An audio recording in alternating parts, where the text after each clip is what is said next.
Leadership University, con quien venimos colaborando desde que empezamos, también en buena parte por la cercanía con la doctora Mariana León, que es una de nuestras investigadoras y aliadas cercanas. Así que yo estoy muy emocionada de poder escuchar lo que vamos a conversar hoy.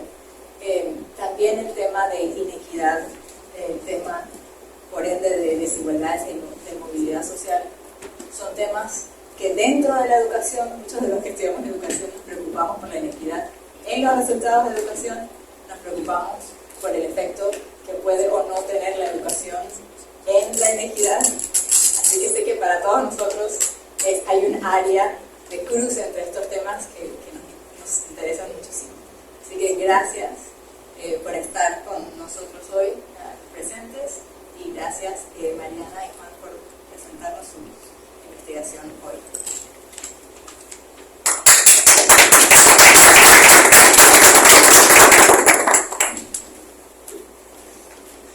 Muchas gracias, Nadia. Ahora le voy a pasar la palabra a nuestra coordinadora académica, Aura López, que va a hacer la introducción del doctor Juan Moreno en el CIEPS.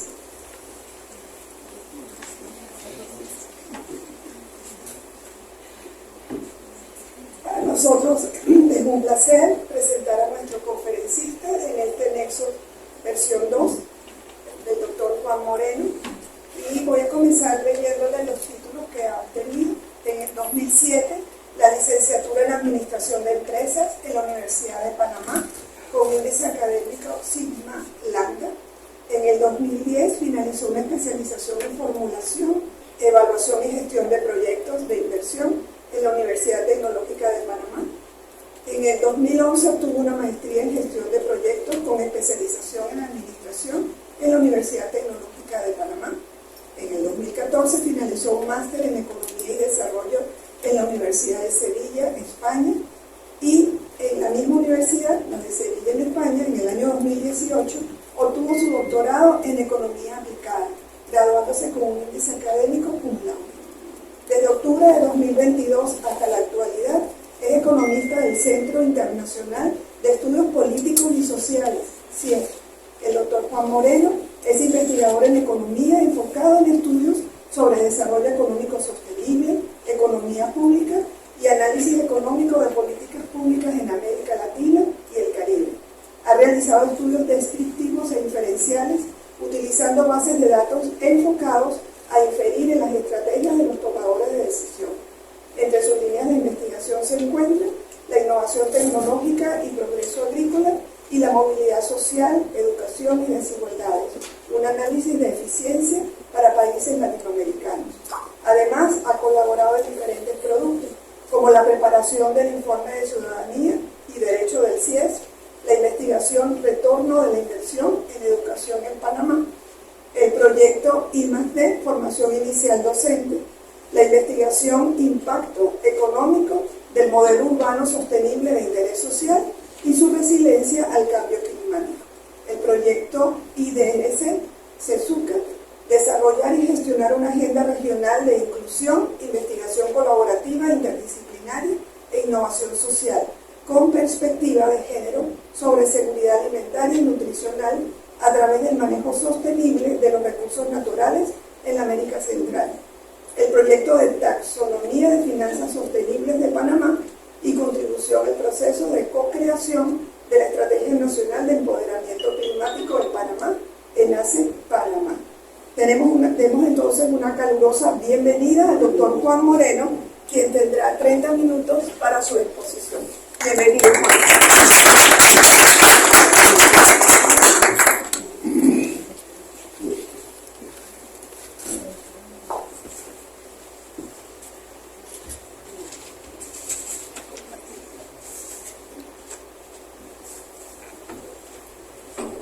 Hola, muy buenos días a todos. La verdad que gracias por la oportunidad de este evento que organiza el CIEDU para poder compartir sobre nuestras investigaciones y que de una manera interdisciplinar podamos compartir qué estamos haciendo y ver en qué manera también podemos colaborar en diferentes especialistas que nos encontramos aquí, que nos interesa investigar sobre educación en Panamá.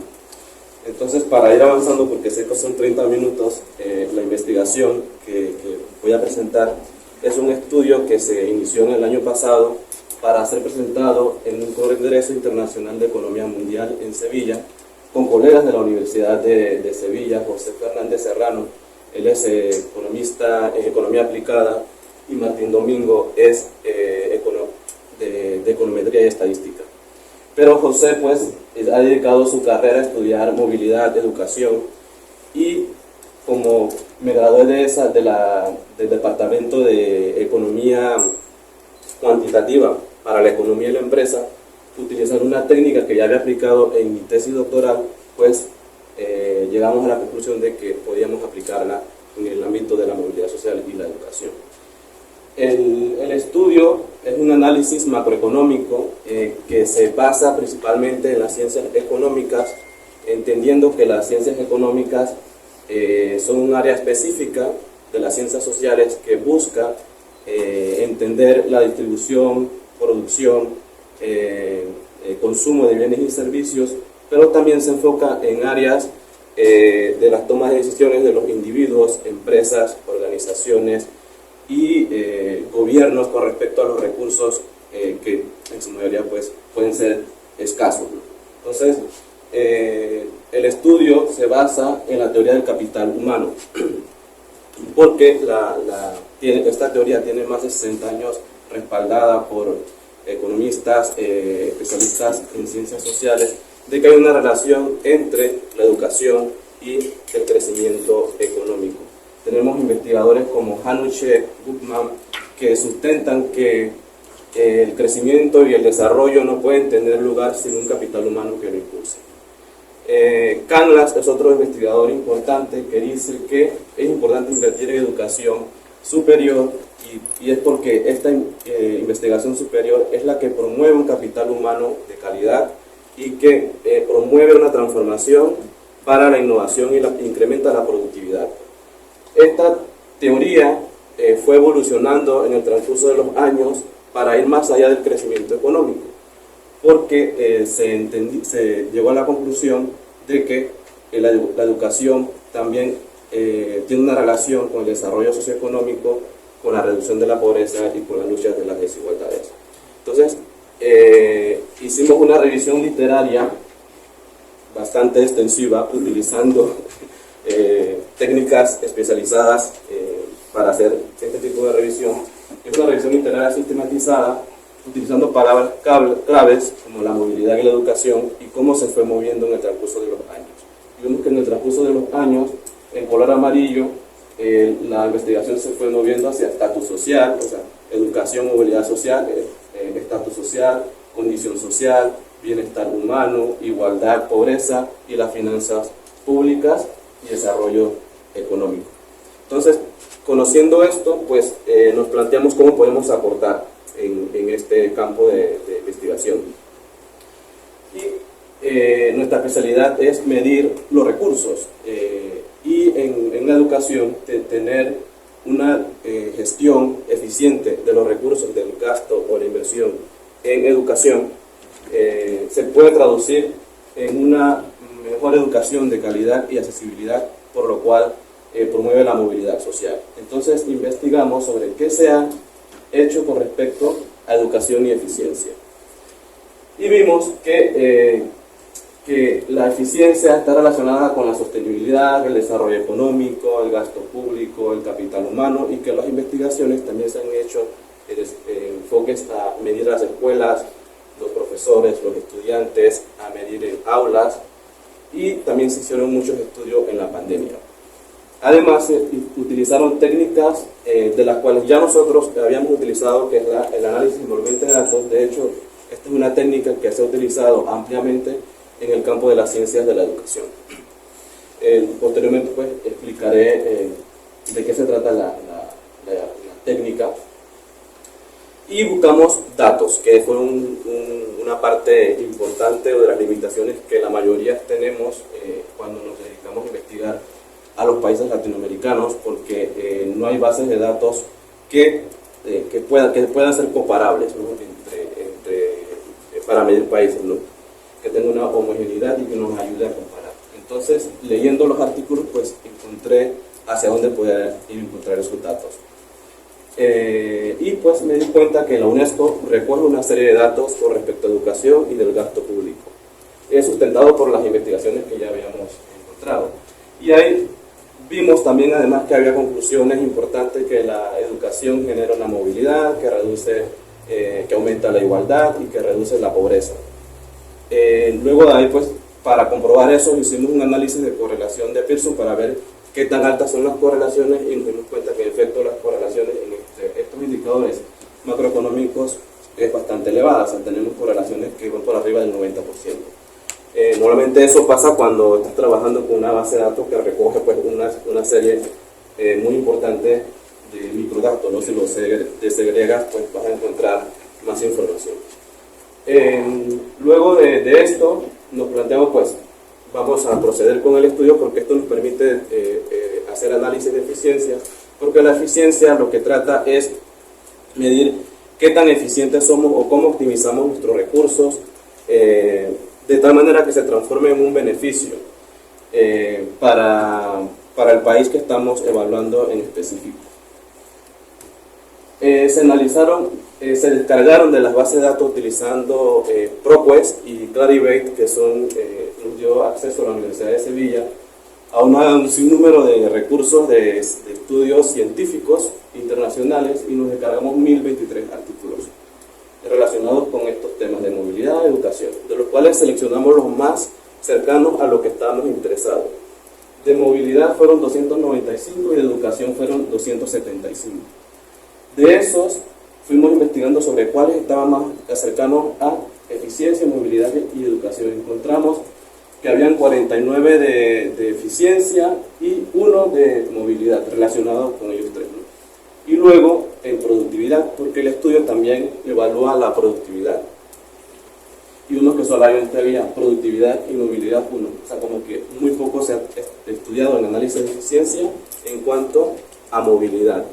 Entonces nos planteaba como aquí tenemos una oportunidad para aportar al conocimiento pues, científico, ¿no? Sobre cómo la movilidad y la gestión de los recursos pues, ha ido impactando a lo largo de los años. Esta revisión literaria se hizo entre el 2000 y 2018, 2021, si no me recuerdo, el rango, y el estudio va desde el 2000 hasta el 2021. Entonces, conociendo además pues la referencia, nos confirmaban pues que hay una relación entre el gasto público, mayor equidad, si hay un sistema de bienestar, promueve una mayor movilidad social, que los análisis de eficiencia son importantes para identificar mejoras, que las comparaciones internacionales nos permiten posicionarnos y compararnos para ver qué tipo de estrategias utilizan los países que tal vez no funcionen para nosotros. Entonces, este tipo de análisis de revisión literaria nos llevó a decir, ok, podemos continuar con el estudio, porque la relación ya está comprobada, ¿no? Aunque nosotros no comparamos la relación, sí que nos apoyamos en los estudios que se han hecho con respecto a esta teoría que tiene más de 60 años, respaldada por instituciones internacionales como la UNESCO. De hecho, dice que la inversión en educación superior es importante para alcanzar el desarrollo, la equidad, la igualdad, y que los países deberían enfocarse en poder gestionar de una mejor manera sus recursos, tomar acción sobre esto, porque se espera que en el 2030 80 millones de jóvenes no puedan asistir a la escuela si no toman acción, ¿no? Entonces la investigación, aunque no evalúa el ODS 4, sí que toma como referencia este antecedente, porque además dice que 300 millones de estudiantes carecerían de habilidades como la alfabetización y la aritmética, que son básicas para el éxito de la vida. Contemplando que además el análisis que nosotros estamos utilizando requiere una externalidad, y aquí se identifica claramente la externalidad negativa que generan los sistemas educativos, que es el abandono escolar. Entonces ahí identificamos un tema que podríamos incluir en nuestra función de producción. Y planteamos preguntas sobre la investigación. Y que nos interesa pues, conocer qué países latinoamericanos son más eficientes en los últimos años, entre el 2000 y el 2021, el 2000 y el 2021. pero hicimos un análisis en 2 pasos. Uno que medía una frontera de eficiencia con relación a la movilidad y otra con relación al desarrollo socioeconómico y la equidad, porque se entiende o se ha probado que a medida que hay movilidad pues hay un desarrollo socioeconómico y se espera que haya una equidad. Entonces, ¿qué tan eficientes son los países en eso?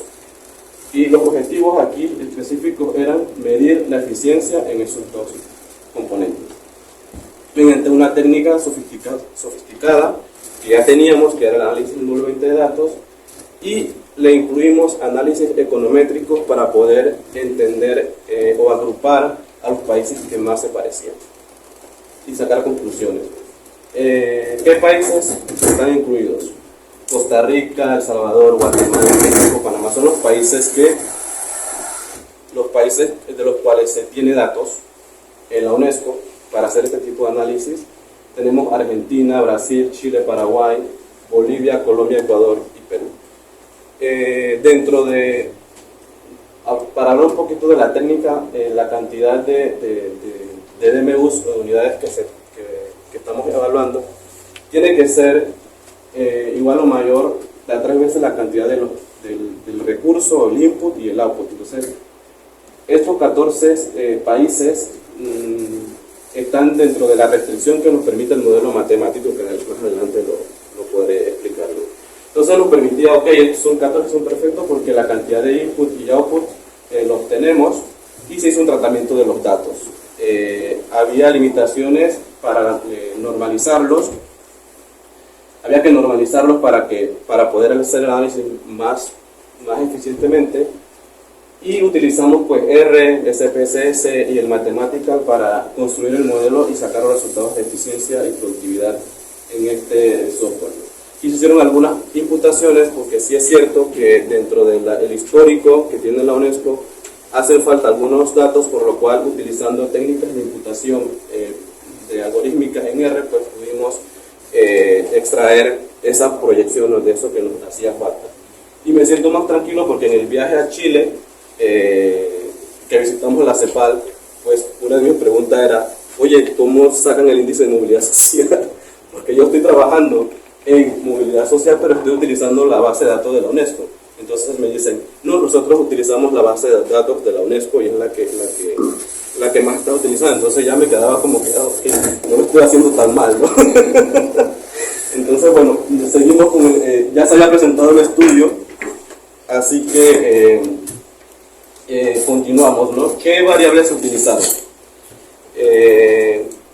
Como estamos evaluando gasto, el gasto que se divide en corriente de capital, que el capital representa las inversiones, teníamos que ver dónde está dirigido el gasto, y como estamos hablando de educación, pues se buscaba el gasto en educación secundaria, el gasto en educación terciaria, y el otro input que utilizamos fue la cantidad de profesores que los países utilizan para su función, pues esa actividad que es la actividad educativa. Además, teníamos, me estoy adelantando de la metodología, pero la metodología ha ido evolucionando, porque antes se evaluaba solamente un input, porque se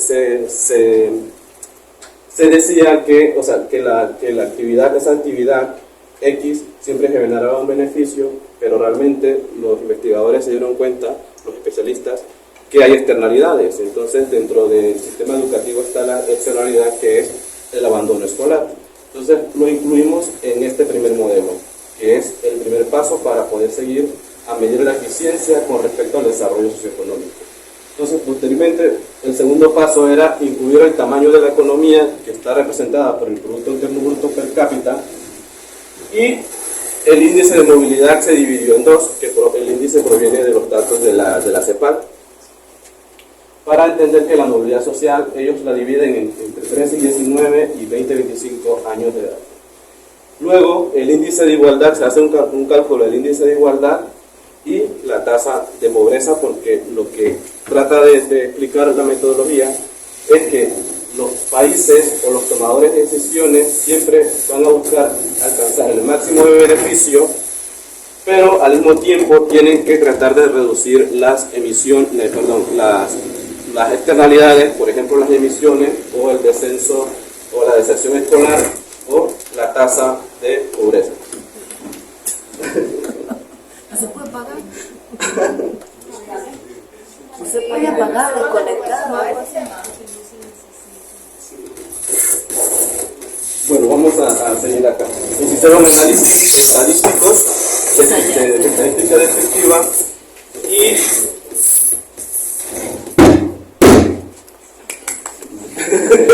gracias.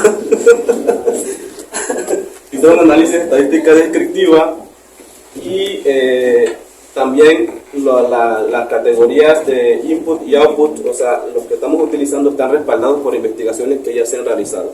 Lo que pasa es que nosotros nos diferenciamos porque la técnica evolucionó y ellos, los investigadores anteriores, no tomaron en consideración las externalidades, en este caso la externalidad negativa que se quiere reducir, que es la deserción escolar, ¿no? en la función de producción. Y también pues hay que incluir que en esa función de producción pues lo que interesa también es reducir la pobreza.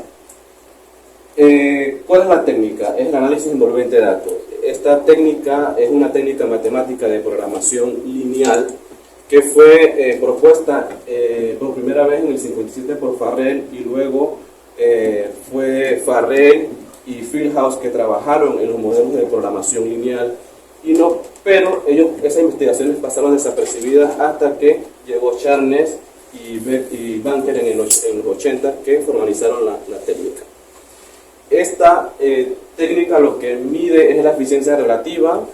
Al principio se medía la eficiencia operacional de empresas y luego pues fue evolucionando hasta llegar a Tsuyoshi y Goto, que son matemáticos, no me acuerdo de Japón o China, donde crearon esta nueva técnica, modificaron esta nueva técnica para decir, oye, dentro de la función de producción hay que incluir las externalidades, específicamente para el caso, por ejemplo, cuando se quiere reducir las emisiones y entender que también lo están haciendo los países latinoamericanos o los países a nivel mundial que firmaron el Acuerdo de París en el 15, vinculante con respecto a introducir nuevas tecnologías en sus procesos productivos, ¿no? Para dar un ejemplo ahí específico. Y la metodología nos ayuda a identificar también las mejoras tecnológicas. Mediante un conjunto de recursos y de output, que son las salidas que salen de esa función de producción o actividad que se está evaluando. Hay varias técnicas dentro de esta metodología, que es el CCR, que fue muy criticado al principio porque no contemplaba los tipos de rendimiento, y luego se creó el BCC, que es el que más se utiliza porque sí contempla el tamaño, si es constante, decreciente, y también toma en consideración los pesos si un país es igual al otro, entonces lo va comparando para sacar un nivel de eficiencia pues que se parezca más al país con el cual se está evaluando. ¿De qué se trata la metodología ya? Creo que este es el punto más importante porque nos permitirá comprender los resultados. La metodología, Tsuyoshi y Goto, ellos plantearon dos tipos de estrategia para un gerente, un director, un tomador de decisión que se encuentra en una circunstancia y entonces tiene que tomar decisiones y entonces decir, ¿qué hago? Entonces, ellos dicen que hay una manera que se llama Natural Disposability y la otra que se llama Managerial Disposability, la parte gerencial. Entonces, la natural es una estrategia muy convencional. De hecho, los economistas consideran de que ellos consideran que hay una compensación entre la externalidad y el modelo de producción que se está realizando. Esta estrategia, si vemos aquí la representación visual, cuando hay un objetivo, una regulación, un acuerdo, etc., ellos cumplen con la regulación al mínimo que es requerido, pero no hay un esfuerzo gerencial, no hay un esfuerzo de nuevas inversiones, no hay un esfuerzo de cambiar las cosas. De hecho, el costo de oportunidad aumenta en el largo plazo y representa un modelo que en el largo plazo no va a ser sostenible, ¿no? Es lo que dice teóricamente los investigadores, y por lo cual lo que se dice es que la adaptación de la regulación o del cambio que se quiera hacer es negativo. O sea, no lo acepta del todo y no hace cambios significativos. Sin embargo, le permite reducir la externalidad, en nuestro caso es la deserción escolar, y le permite aumentar su beneficio, que en este caso se está representando por la movilidad social. Es decir, hay un beneficio en esa función, en esa actividad que es el sistema educativo, hay un beneficio y por lo cual ellos cumplen con eso y se quedan ahí. Entonces, hay otra parte que es la parte gerencial, que el director es más proactivo. Y dice, ok, hay un cambio, hay un objetivo nuevo, hay una regulación, un acuerdo, hay un nuevo objetivo gubernamental. ¿Qué hacemos? Hay una adaptación positiva de esa regulación, pero ellos son más proactivos porque ellos incluyen dentro de su proceso mejoras o cambios tecnológicos en su función. Y hay un esfuerzo gerencial alto, hay un esfuerzo de ingeniería alto y hay una alta calidad. Hay tecnologías de nueva generación. Entonces es un pensamiento opuesto al anterior, ¿no? al de Natural Responsibility. Además, hay un aumento de las inversiones y el costo de oportunidad disminuye y hay una adaptación positiva de la regulación. Es decir, que ese costo de oportunidad de hacerlo o no hacerlo disminuye, porque a veces pues, hay que tomar decisiones y no las tomas en el momento y entonces a largo plazo pues se vuelve más costosa o más valiosa. Entonces eso es lo que trata las dos estrategias.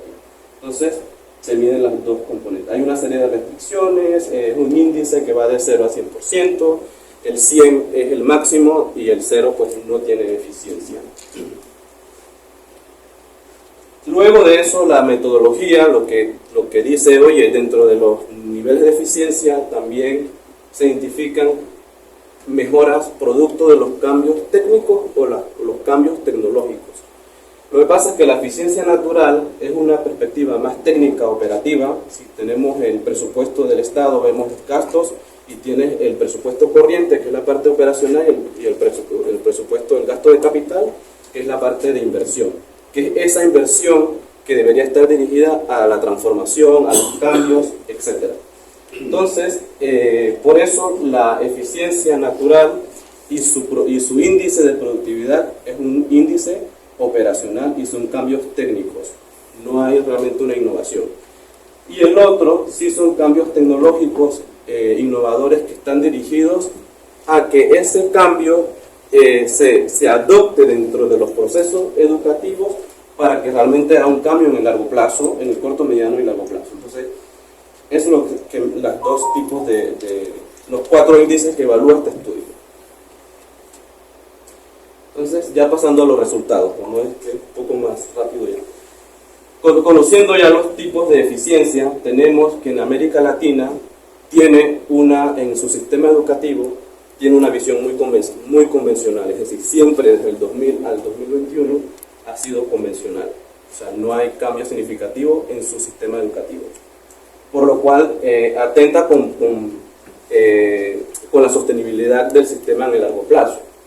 Luego, que su eficiencia en cuanto a desarrollo socioeconómico también tiene el mismo comportamiento.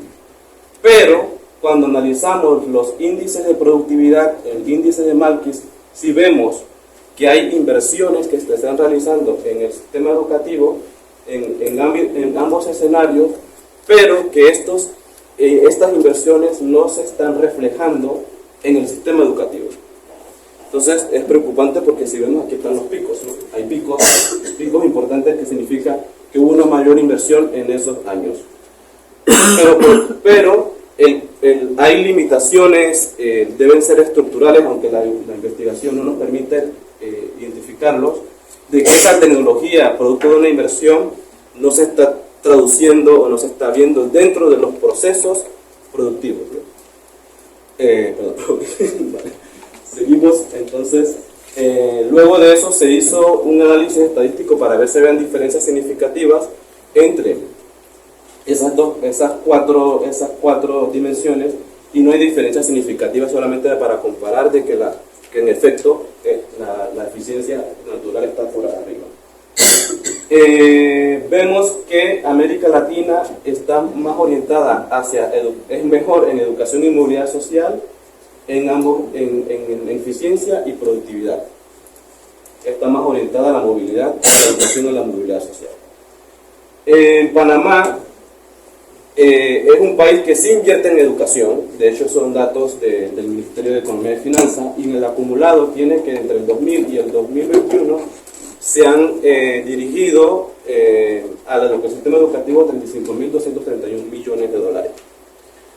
Que eso en operaciones ha sido 28.151 millones y que inversiones ha sido 7.079 millones. O sea, lo que significa que la inversión que debería estar dirigida a transformar el sistema realmente es baja, y si vemos aquí el gráfico, que el azul que representa la inversión corriente ha ido aumentando en mayor medida que la naranja, que es la inversión que se considera que debería ser para transformar el sistema y cambiar de cómo estamos haciendo las cosas. Vemos acá que se invierte más en preescolar, en media y pues universitaria está por debajo. En cuanto al gasto corriente y el gasto de capital, que son las inversiones, también tiene el mismo comportamiento. Entonces, ¿cómo está Panamá? Panamá tiene una visión igual que en América Latina, convencional, y tiene inversión, pero no se ve reflejada en sus niveles de eficiencia. En cuanto a la eficiencia en desarrollo socioeconómico, no logra la eficiencia, tiene una eficiencia pues bastante moderada, alta, pero sus inversiones no se ven reflejadas en cuanto a su eficiencia gerencial. No hay una buena gerencia de los recursos en este país, en Panamá.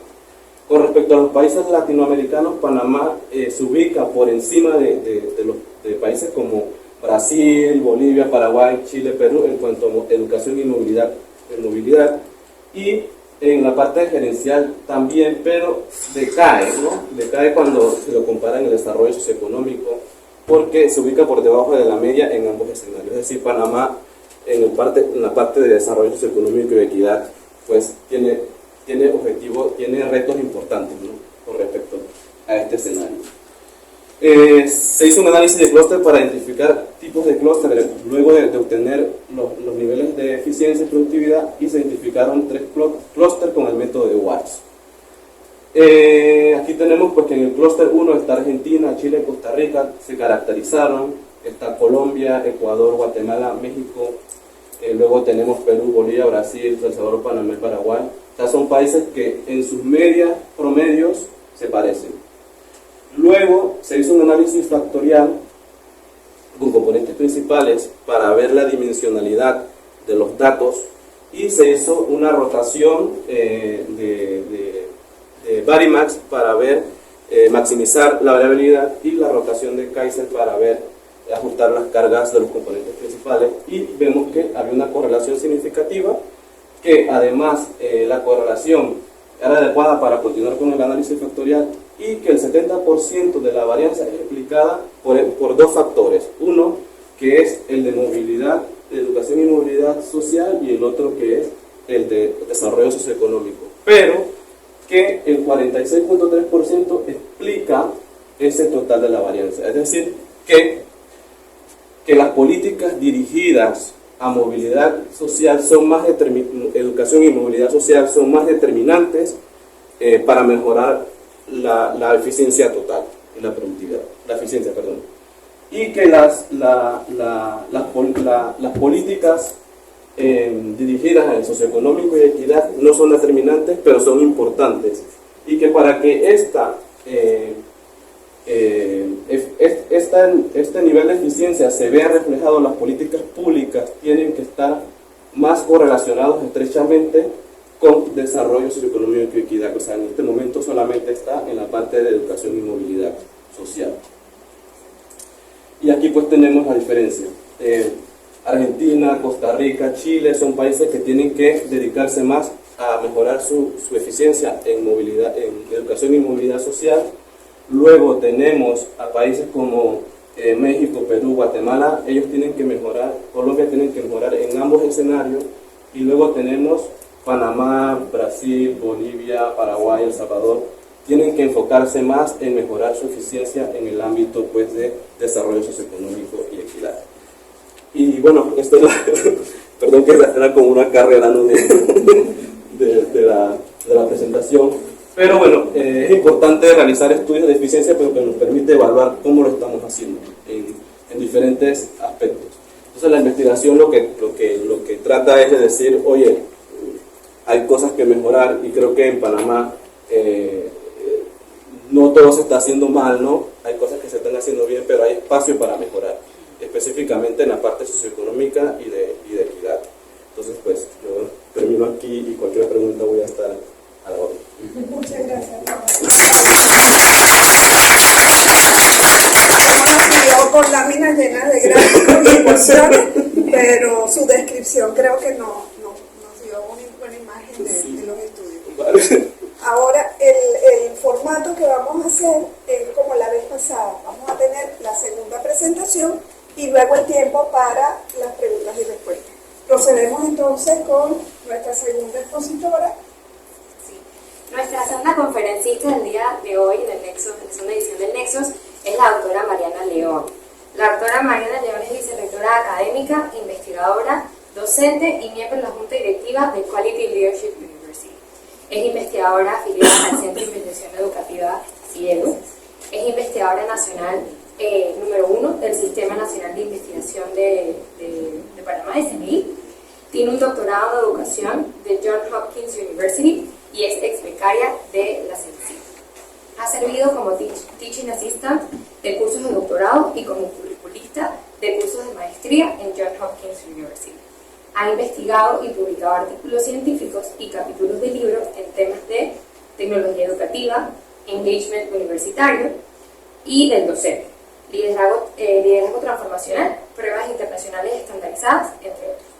Actualmente sirve como miembro del Consejo Nacional de Ciencia, Tecnología e Innovación CONACYT y como representante del Consejo Nacional de la Empresa Privada CONEP, ante el Consejo Permanente Multisectorial para la Implementación del Compromiso Nacional por la Educación, COPEM. Es miembro de Ciencia en Panamá, de la Asociación Panameña para el Avance de la Ciencia, APANAC, y de la Asociación Panameña de Ejecutivos de Empresa, APED. Por último, es alumna de Global Shapers, una iniciativa de liderazgo juvenil del Foro Económico Mundial. Vamos a dar un caluroso aplauso a la doctora Mariana León.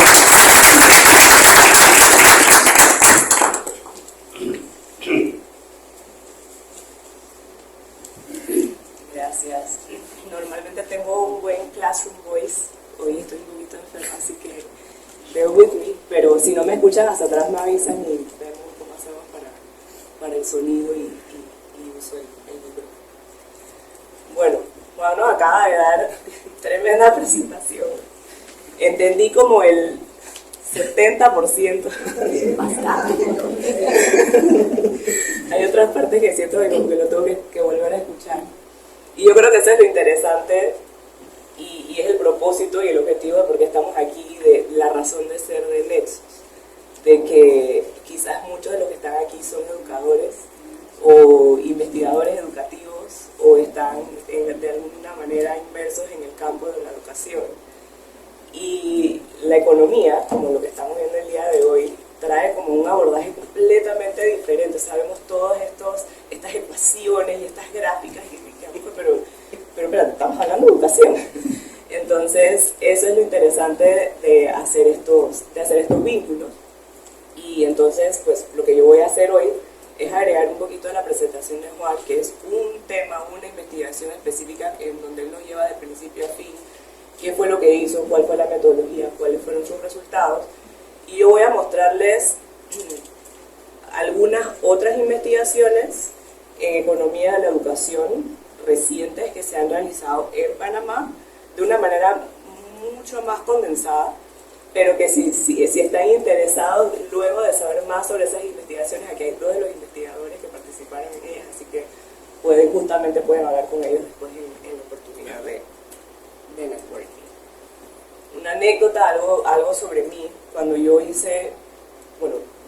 mencionaron al inicio mi doctorado en educación, así que por ende pues estoy en educación, soy educadora, me considero y me identifico como educadora, pero esa no fue mi formación inicial.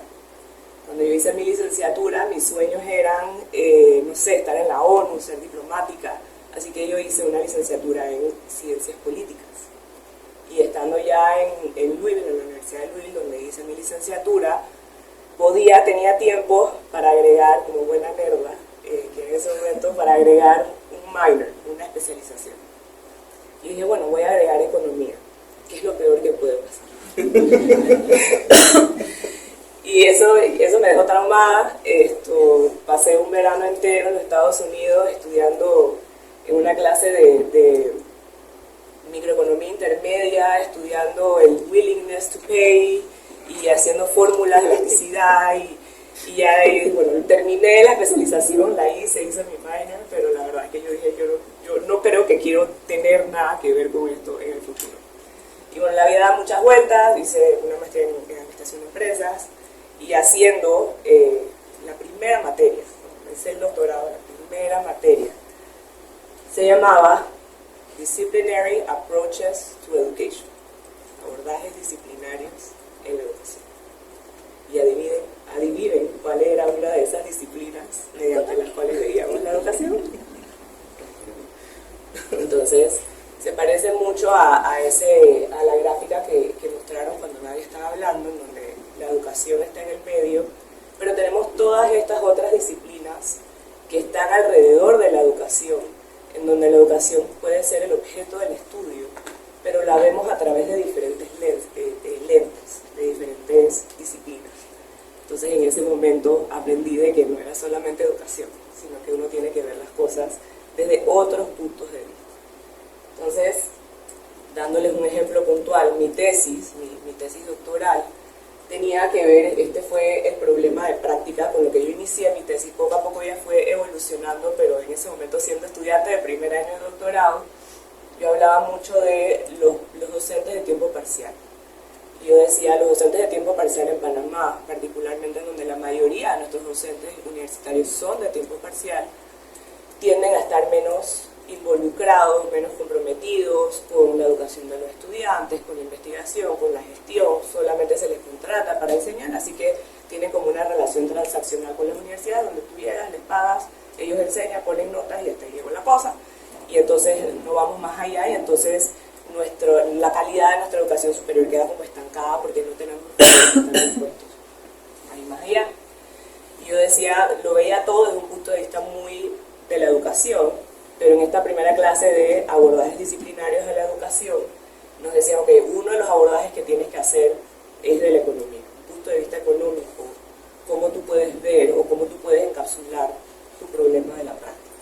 Y me di cuenta que la economía era uno de los abordajes principales de mi problema de la práctica, porque el problema se da parcialmente por fenómenos que están impulsados por la economía. Uno de ellos fue el capitalismo académico, que tiene mucho que ver con toda esta serie de comportamientos, de prácticas, de valores que están asociadas al mercado, ¿no? De que nosotros nos tenemos que mover hacia donde nos lleva el mercado, y eso influye inclusive en la educación. Entonces me di cuenta que el capitalismo académico tenía algo de influencia, algo que es puramente económico, tenía mucha influencia en mi problema. Y también un tema de empleabilidad, en donde veía, bueno, cuando una persona está involuntariamente contratada de manera parcial, eso se considera subempleo. Y una persona que está subempleada es una persona que va a tender a estar menos comprometida con su trabajo. Y eso ya viene de teorías que no tienen nada que ver con la educación, pero que ayudan a informar un tema dentro de la educación. Entonces eso ya me llevó a ver de que, bueno, no me iba a poder desconectar mucho de este tema económico y cómo la economía y también como otras disciplinas influyen mucho en la educación. Entonces aquí me gustaría invitarlos a que participemos un poco. Yo creo que ya Juan nos dio algunas pistas de esta pregunta con su presentación. Pero cuando ustedes piensan en economía de la educación y cuando piensan yo sé que algunos de ustedes aquí son investigadores, educadores o han leído quizás un poquito sobre el tema, ¿cuáles creen ustedes que son los hallazgos más importantes que se han encontrado sobre economía de la educación? Si tuvieran que adivinar, ¿no? Aquí no hay preguntas correctas e incorrectas, lo que quieran. a mí me gusta mucho uno que habla sobre los retornos de la inversión. Entonces, incluso pues hay uno de los autores principales ganó el premio Nobel por descubrir cómo el retorno de la inversión en primera infancia es un $1 que yo me gasto en primera infancia, me genera, no me acuerdo, $4 en el retorno de la inversión y va bajando, ¿no? Es decir, genera más retorno invertir en los primeros años y menos en la universidad. Esa es la ecuación de Heckman. $1, $18 en medio. Oye, pero aquí ya contestaron todas las preguntas. Esa es la ecuación de Heckman. Exactamente, ese es uno de los más importantes. Realmente se parte en dos porque hay muchas personas, mucha de la investigación que gira en torno a economía de la investigación tiene que ver con retornos de la inversión de la educación.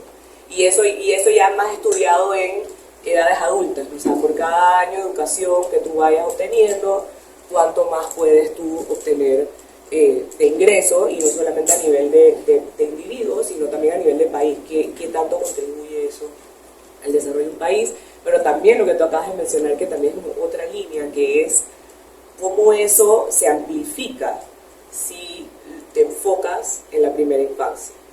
Así que ahí tenemos dos. ¿Algo más? ¿Alguien se le ocurre alguna otra área de contribución? Que lo hizo un estudio que tenía que ver con la eficiencia del gasto en educación en Panamá, que no somos eficientes.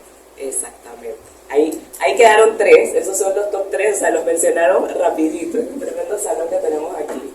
Tenemos, yo creo que, o sea, 3 de las áreas más importantes en estudios de economía de la educación. El primero es el tema de retornos de la educación, que es lo que nos ayuda a justificar por qué es importante la educación. Cuando nosotros vamos y decimos, bueno, tenemos que invertir el 6% del PIB en educación. ¿Por qué hablamos de eso? ¿Por qué nos remontamos a eso?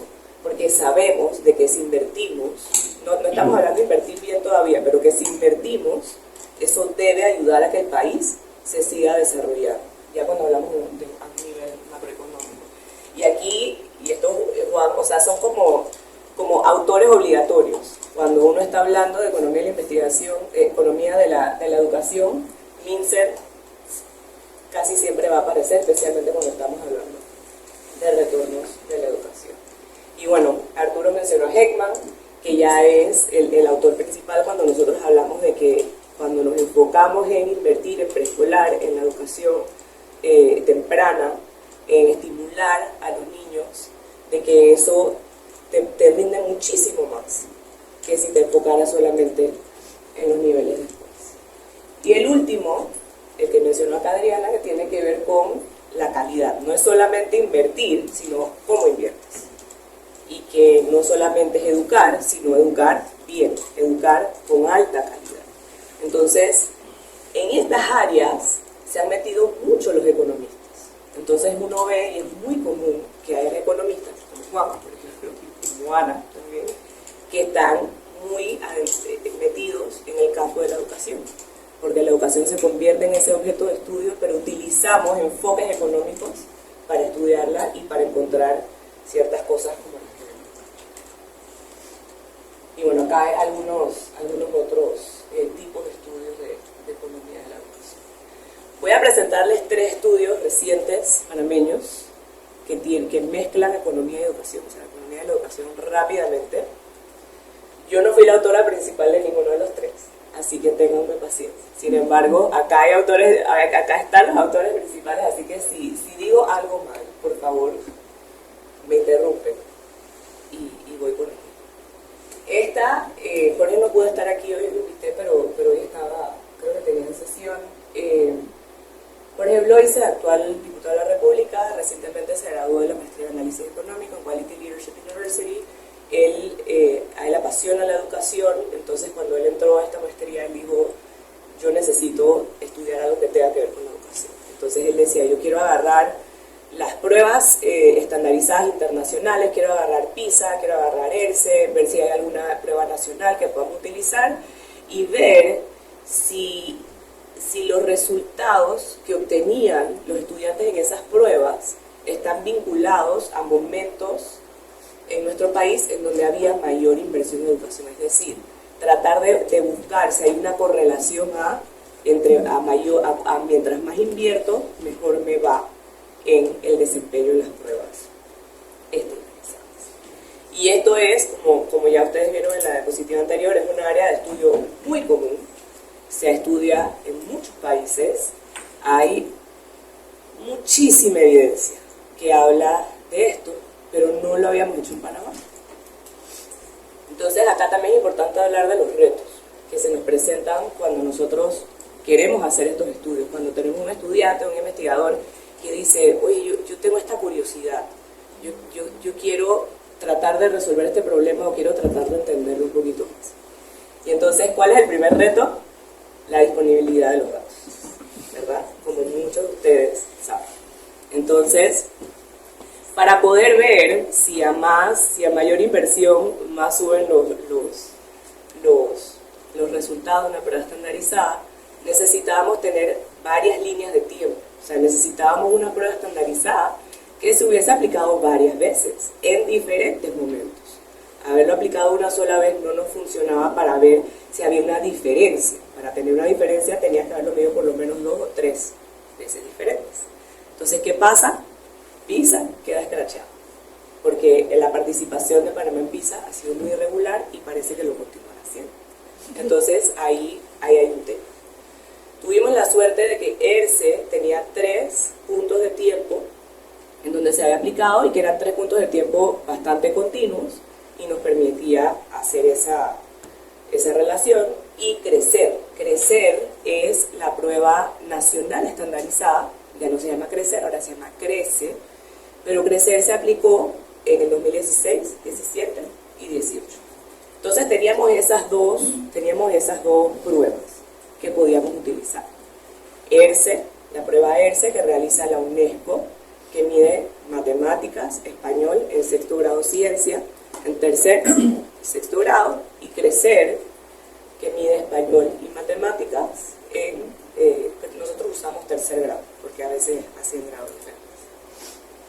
Entonces, bueno, ya les hablé un poquito de cuál era el objetivo. El objetivo era indagar si el desempeño académico, medido a través de las pruebas YES y CRECER, se correlaciona con el presupuesto público destinado a la educación. Es decir, regresamos a esta parte de un poquito, no es tanto retorno de la educación, sino creo que tiene más que ver con Hanushek. El que más ha escrito sobre esto es Hanushek, de si mientras más inviertes, mejor te va. Entonces tenemos aquí los momentos de tiempo, fue ERCE 2006, 13 y 19, y CRECER 16, 17 y 18, y entonces usábamos también el presupuesto de funcionamiento ejecutado. Se utilizaron otras mediciones también, el presupuesto estimado por docente, porque CRECER te permite hacer estimaciones por región. ¿Y cómo sabemos nosotros cuánto gasta Panamá en educación por región? No sabemos. Entonces, no lo saben. O sea, el MEF no lo sabe, el educador no lo sabe, por lo menos no lo tiene. Si lo saben, no es información pública. Entonces, nos tocó tomar el número de docentes por región, esa información sí la tenemos, y multiplicarlo por el salario promedio que gana un docente. Y eso nos dio el presupuesto estimado por docente. No es el presupuesto real, o sea, no es el presupuesto real de cuánto se gasta, sabemos que se gasta muchísimo más, pero por lo menos sabemos cuánto se estaba gastando el recurso humano en cada región. Y eso se hicieron ajustes de deflactación para hacer, porque como estamos midiendo diferentes años, para ajustar pues, lo que pasa cuando hay variación por años, y también se hizo un cociente de estudiantes docentes para ajustar sesgos y poder también analizar por región. No les voy a presentar todos los resultados, me tomaré mucho tiempo, les voy a presentar algunos. Acá vemos YESE, estas son correlaciones sencillas, no es nada similar a lo que les acaba de presentar Juan, o sea, no tiene ni cerca del nivel de complejidad de lo que les presentó Juan. También, en parte porque solo son 3 medidas, o sea, solo estamos usando 3 momentos de tiempo. Utilizamos literatura también para que nos decía que el presupuesto que tú te gastas ese año en educación no necesariamente va a tener un impacto ese año. Quizás tarda un poquito más en tener efecto. Entonces nosotros dijimos, bueno, vamos a ver si tiene efecto ese año o si tiene efecto usando el presupuesto de un año antes de que se aplicara la prueba o si hacíamos el presupuesto 2 años antes de que se aplicara la prueba. Y nos dimos cuenta que nada tiene efecto. O sea, no hay una correlación para Yesel entre lo que se gasta en educación y el resultado que obtienen los estudiantes en la prueba. Lo mismo lo vimos en Crecer. En Crecer nos pasó exactamente igual. Lo hicimos para todos los años, lo hicimos para el mismo año, el año antes, 2 años antes, y tampoco encontramos una correlación. Y por último, ya fue utilizando otros, en vez de usar el presupuesto, utilizamos el cociente y para ver las diferentes regiones, y también encontramos de que no había un efecto significativo. Entonces ustedes se imaginarán un estudiante de maestría, cualquier estudiante, que sale a hacer su tesis y quiere demostrar algo, y todas sus pruebas le salen sin significancia. Lo triste que es eso, porque claro, cuando uno sale, cuando uno hace un estudio, uno quiere encontrar de que su hipótesis es verdadera, de que sí, cuando yo más invierto, más logros alcanzo en la educación, ¿verdad? O sea, ese yo me imagino que era el sueño, yo creo que también era el sueño nuestro, de que vamos a demostrar que esto es cierto. Y al final demuestras de que no, en verdad, en Panamá no tiene impacto. Entonces, es algo muy desalentador conocerlo, pero lo tenemos que conocer, lo tenemos que confirmar. Tenemos que decir de que ahorita mismo invertir más o menos está completamente igual. No está teniendo un impacto, por lo menos no en las pruebas de estandarizadas internacionales. Entonces acá igual nos apoyamos en Hanushek, pero también cuando las pruebas no nos salen significativas, seguimos utilizando Hanushek. Porque Hanushek también dice que sí, es importante invertir, pero también es cómo lo inviertes. Es cómo estamos nosotros invirtiendo en educación. Entonces al final, la gran conclusión de la tesis de Jorge es ¿qué está pasando con la inversión en la educación en Panamá? Porque no se está viendo reflejada en mejores desempeños educativos. O sea, vemos que hay fluctuaciones en cómo se invierte y vemos que hay fluctuaciones pequeñas en los resultados, pero esas fluctuaciones no están relacionadas. No tienen relación una cosa con la otra. Entonces, el tiempo nos va a permitir seguir midiendo esto. O sea, cuando sigan saliendo resultados de nuevas pruebas, vamos a poder seguir viendo cómo esto evoluciona. Pero en este momento pareciera no ser así. Hubo algunos, no quiero entrar en detalle aquí, Jorge tiene un reporte público muy bonito, creo que está publicado en el repositorio de CIEDU, ¿sí, no? Okay. Pronto lo estaremos publicando en el repositorio de CIEDU, en donde él también examina las diferencias por región. O sea, él toma todas las regiones, las 16 regiones educativas, y examina cuánto se invierte por región y si hay alguna correlación. Hubo unas cuantas regiones educativas en donde nos dimos cuenta de que son regiones que les toca hacer mucho, o sea que están logrando incrementos en sus resultados a pesar de que tienen muy poco presupuesto, ¿no? Entonces seguimos sin poder confirmar esto que queríamos confirmar, pero sí podemos ver algunas especificidades dentro de cada una de las. Okay. Voy a pasar a otro estudio. Ya sí es de retorno a la inversión en educación, un tema de equidad. Acá está la autora principal, Neida Nadal, del QLU, con Juan Moreno, que también está acá, y estudiantes de la maestría en análisis económico, y yo apoyé. Entonces, nosotros lo que hicimos fue analizar el impacto de la pandemia en el entorno del mercado laboral y su relación con la educación en Panamá, y evaluar el retorno de la inversión de la educación en Panamá. Utilizamos, esto fue, lo hicimos 2022-2023, acaba de salir la encuesta de propósitos múltiples del 2022, y lo que nos pareció interesante fue, ok, hagamos una comparación pre-pandemia y post-pandemia, para ver qué tanto tu nivel de educación o tu título te ayuda a mantenerte resiliente en tiempos difíciles, o para manera, qué tanto ayuda que tengas un título o no tengas un título. Entonces acá, MINSER, o sea, volvemos a estos autores de acá, volvemos a MINSER, y utilizamos esas teorías, teoría de capital humano, el modelo de MINSER, que es por cada año que tú estudias, debe haber también, de la misma manera, un retorno en tu ingreso. Entonces queríamos nosotros ver si eso sucede en Panamá y si hay diferencias dependiendo de quién eres. Entonces acá, recuerden, esto lo hicimos utilizando la encuesta de propósitos múltiples. Es una encuesta que hace el INEC, es representativa, es generalizable, pero no es un censo. Y acá ven prepandemia y pospandemia, y estos porcentajes que ustedes ven aquí es cuánto más aumenta tu ingreso por cada nivel que tú estudias.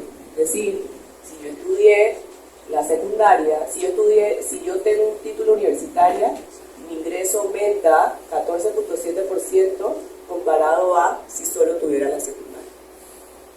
¿Okay? Entonces acá vemos, y esto es en general para toda la población. Entonces acá vemos cómo definitivamente, yo que trabajo en educación superior, esto es algo que nosotros, y yo decía, por favor demostremos que la educación superior tiene un impacto. Sí es como un alivio ver que sí lo tiene, tener un título universitario sí tiene un impacto grande para un panameño, para una persona que reside en nuestro país, en sus ingresos. Y vemos cómo esas personas en general, no estamos aquí discriminando de quién eres, pero en general ese ingreso se mantiene resiliente en un tiempo difícil. Entonces vemos cómo pre-pandemia y post-pandemia inclusive el ingreso subió para las personas que tenían títulos universitarios, pero vemos cómo bajó considerablemente para personas que no tenían un título universitario. Entonces ahí queda muy claro la vulnerabilidad que tienen las personas que no logran acceder a educación superior, especialmente cuando el país entra en un periodo difícil económicamente. Y acá vemos también diferencias entre mujeres y hombres. Las mujeres logran sacarle un poquito más de provecho, pareciera, a la educación universitaria que los hombres, e inclusive lograron más retornos pre y post pandemia que los hombres. Eso me parece interesante. ¿Qué sucede en poblaciones indígenas? Siempre creo que es interesante estudiar o importante estudiar poblaciones marginalizadas, porque así vemos también si esta resiliencia que nosotros vemos acá, general de la población, se mantiene cuando miramos una población específica. Entonces acá vemos cómo este cuadrito de acá es el de arriba, es el de la población general, y este de acá abajo son poblaciones solamente indígenas. Entonces vemos cómo las poblaciones indígenas le sacan aún más provecho, o sea, le sacan aún más rentabilidad. El retorno de inversión es muchísimo más alto para una población indígena que para una población regular. Pero también se vieron muy vulnerabilizados con la pandemia, más de lo normal. Aquí nuestra suposición es el tema de los empleos informales, pero también acá damos bienvenida a cualquier interpretación que ustedes quieran también aportar. Y vemos también la diferencia entre mujeres y hombres. Las mujeres logran rentabilizar más su educación, sin embargo se ven más vulnerables ante una pandemia. Acá para los afrodescendientes, nuevamente arriba es población, toda la población, y abajo entonces solamente vemos poblaciones afrodescendientes, y acá vemos poco cambio, lo vemos casi igual, y también de que las mujeres logran rentabilizar un poco más su educación universitaria. El último, solamente tengo 5 minutos, es la tesis de maestría de Jeremy, que está aquí presente, de Jeremy Moreno. La curiosidad que tenía Jeremy era de si había una diferencia en el ingreso de un panameño si estudiaba fuera sus estudios universitarios o si estudiaba fuera. Queríamos queríamos ver si lograr estudiar afuera tenía algún tipo de impacto en los ingresos. Así que yo hizo eso, acompañado de Gabriel Franciola, de Neida aquí presente. Y bueno, ahí estos eran sus objetivos: analizar los efectos sobre los ingresos de profesionales panameños que estudian en el extranjero y en Panamá.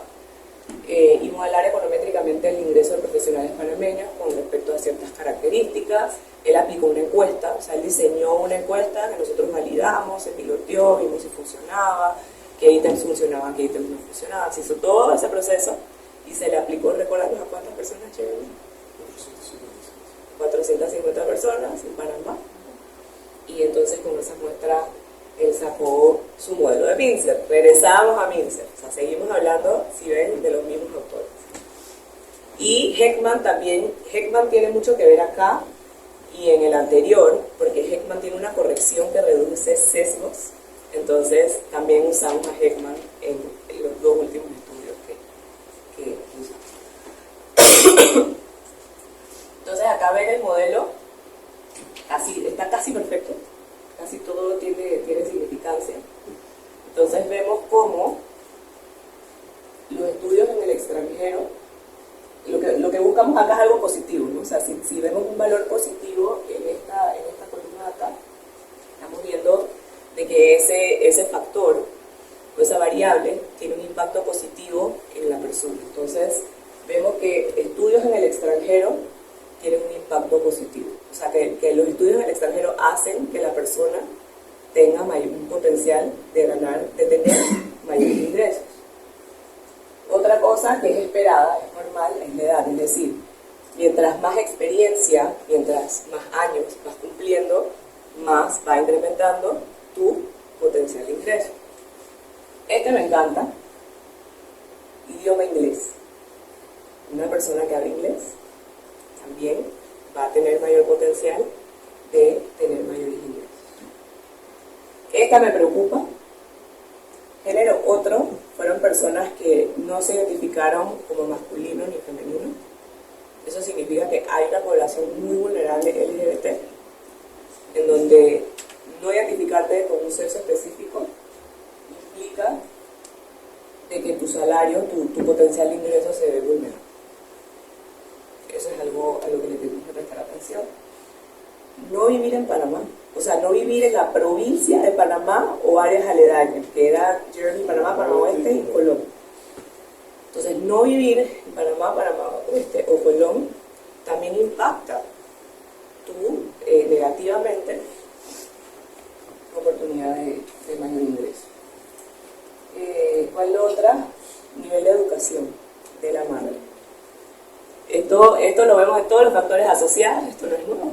Ya sabemos, esto también se mide en ERCE, en las pruebas estandarizadas, de que si mi mamá completó sus estudios, y aquí ni siquiera estamos hablando de licenciatura, estamos hablando de primaria y media, o sea, completó la escuela.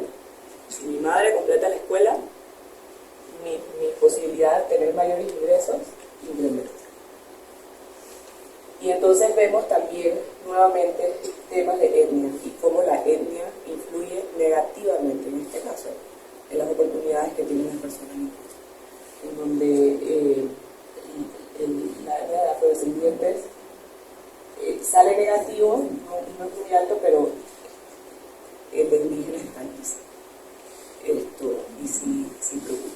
Entonces, por ejemplo, si yo estudié en el extranjero y yo hablo inglés, yo tengo mayor potencial de ganar más. Pero eso casi que se cancela si soy indígena. Entonces, ahí yo creo que hay ciertas cosas que cuando nosotros pensamos en políticas públicas, cuando pensamos en qué tenemos que hacer en el futuro, tenemos que pensar mucho en ciertas poblaciones, ciertas etnias que necesitan ese apoyo adicional. Y eso se ve confirmado con esto. Que esta es la última. Cuando vemos las personas que se identifican como blancos, aquí dice, sale este exponencial de que un aumento en la variable de etnia blanco aumenta en 1.950 veces la probabilidad de estudiar en el extranjero. Esto yo se lo enseñaría, se lo cito. Aquí está.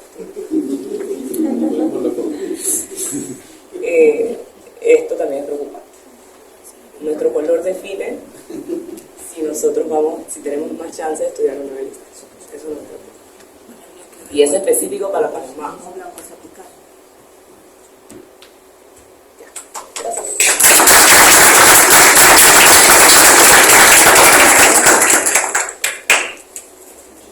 Muchas gracias, Mariana, por esa exposición. Nos vamos a pasar ahora a abrir el espacio para las preguntas, para las reflexiones. Así que, por favor, que tenemos el micrófono apagado. El caballero, para empezar. Sí, solamente un par de comentarios. El tema es economía, desde la perspectiva de la estructura de la economía local, microeconomía y macroeconomía, se dan dos mitos bastante frecuentes que muchas personas no comprenden, ¿no? Más bien las personas que no están dentro de la esfera profesional o que no tienen estudios universitarios. Uno de ellos es el mito del presupuesto nacional. Recordemos que el presupuesto se maneja de acuerdo a funcionamiento y de acuerdo a inversión. Por larga data en Panamá, el equilibrio que debe haber entre el presupuesto de funcionamiento y el presupuesto de inversión es bastante desigual. Eso significa que usted puede tener todo el ímpetu y la intención de proveer a una institución, sea cualquiera, y más en el ámbito de educación, de fondos necesarios para no solamente crear programas exitosos, sino para darle sostenibilidad, para darle continuidad en el tiempo, inclusive que trasciendan de un gobierno a otro, porque muchos de ellos son temas de Estado. Pero esa situación o ese problema que existe, esa disparidad, lo impide. Ese mito se relaciona con la mala interpretación del concepto, ¿no? de lo que es funcionamiento y la parte de rentabilidad, de inversión, ocasiona un daño grande. Eso ha ocasionado, por ejemplo, que programas de alto impacto que se vienen dando desde el siglo XX en Panamá, que ha sido así, hayan quedado descontinuados o hayan quedado sin ningún tipo de sostenibilidad cuando son programas exitosos. Los colegios de excelencia del siglo XX, Humberto Ríos, escuela para padres de la ministra Molinar en el siglo XXI ya, pero un poquito entrado, ¿no? Que fue descontinuado luego. El programa STEM, universidades privadas y el Consejo de Rectores en general, 2015. Inquiry Learning, CENACYT, igual, 2013. Todos han quedado de una forma u otra descontinuados por esa, digamos, realidad que ha llamado a que, bueno, de repente los fondos para darle continuidad a esos programas no han sido suficientes y ya no tenemos un STEM sostenible, ya no tenemos un Inquiry Learning sostenible, ya no hay escuelas, digamos, de excelencia de forma masiva. Eso ha sido un impedimento. Así que es una reflexión que quería hacer. Y lo otro muy breve para no tampoco acaparar mi participación en relación al primer conferencista, porque escuché mucho hablar de eficiencia. Para nosotros que somos ingenieros sabemos muy bien lo que significa la diferencia entre eficiencia y eficacia, por ejemplo. No es lo mismo, pero son parejas indisolubles. Son totalmente inevitables una con otra. No se puede, presentimos con mucho respeto, desligar la eficacia de la eficiencia. Porque la eficiencia regularmente se relaciona con el uso de recursos, pero la eficacia es el resultado. O sea, realmente cuáles son los resultados que tú obtienes. Pues sería interesante, quisiera comentarios sobre eso, sobre la posibilidad de que se hayan hecho, no desconozco, o de que se estén planeando investigaciones para ver la correlación que pueda haber entre el tema que mencionó el profesor, eficacia y eficiencia, para ver entonces dónde está la posibilidad de encontrar hallazgos importantes, ¿no? De poder saber ok, realmente a dónde debemos de ir en relación a políticas públicas en cuanto a estos criterios a nivel de inversiones, para que esa anhelada masa de resultados se obtenga, ok, de una forma sistemática. Oye, Muchas vamos gracias. a... Sí, vamos a responder. Ah, ok. ¿Podemos responder? Sí. Yo voy a contestar la primera parte del comentario y de ahí te paso a ti para que contestes la segunda parte. Gracias por la pregunta, por los comentarios.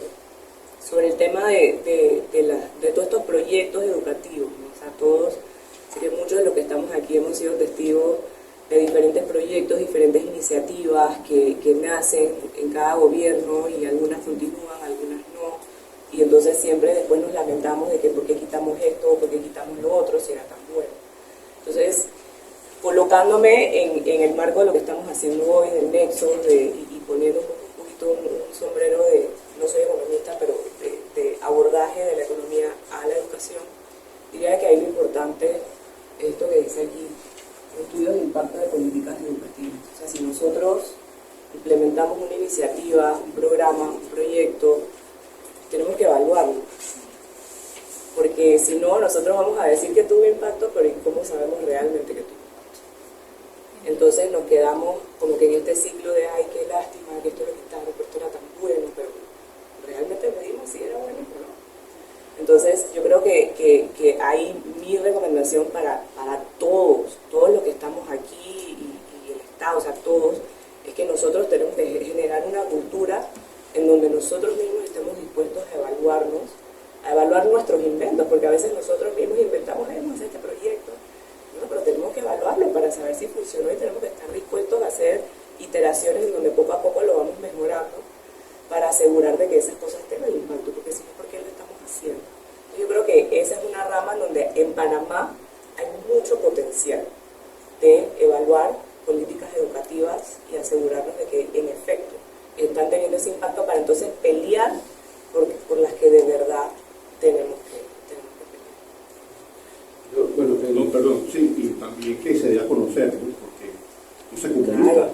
O sea, ¿de qué sirve que uno conozca que se deba evaluar o no si no lo comunica? O sea, se evaluó, se promovió, se presentó en un congreso, o se promovió o no se promovió, pero no hay ningún tipo de explicación. Entonces simplemente, bueno, ya desapareció.